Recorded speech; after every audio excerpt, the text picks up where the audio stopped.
Hello, Tom, and of course, hello everyone out there in internet land. Greetings and salutations. So this week, Tom, I have a very poignant question for you. You see, right now we are doing midterm exams here at the university, which means I am on the downward slide towards finals week and of course the end of the semester when I must submit grades. And I really dislike that time of year because issuing grades is something I find extremely difficult. And the reason for that is because while I was teaching in the United States, whatever a student earned in class was the grade that I assigned. If they earned an A, I gave them an A. If they earned an F, I gave them an F. Now, before teaching at the university, I taught at a hagwon. And I was, of course, required to issue not essentially a grade, but a certain percentage of the overall student's grade at the hagwon, about 10 to 20% depending on their level. And of course, there were strict guidelines as to what I could actually give as a report. Because as a private institution, you don't want to give a student a really poor grade because then the parents will think, well, it's not the student, it's the hagwon, and they'll pull their kid out and of course the revenue that comes with it. So a lot of times in Korea at hagwons, you really can't be forthright with the student's actual performance in class. You have to doctor it up, sugarcoat it, and pretty much say, every student is a genius.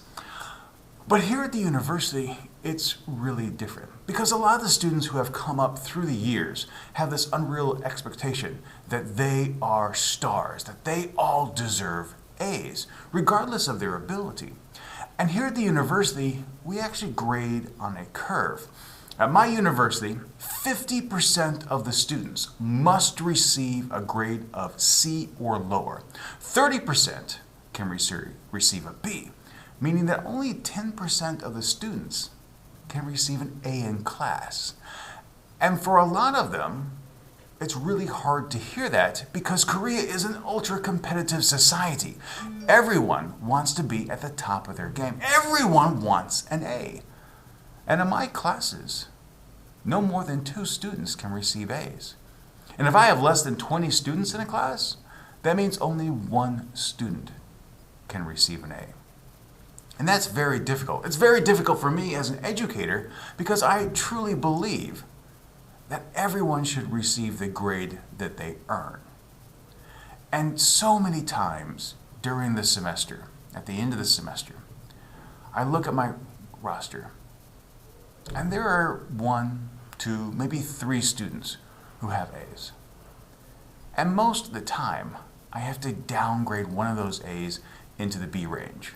And then there are too many B's. So then I have to give a B student, or someone who actually earned a B in class, a C. And I really hate that. And then I have to explain why that occurred. And also deal with phone calls from students asking why they received the grade that they did because they felt that because they tried, they should have received a higher grade. So my question to you, and I really want to hear this because I've never taught in public schools in Korea. What's the grading time like for you? What kind of grades are you able to give to your students? Is it just a portion of a total English grade? Do you actually give a letter grade specifically for your class?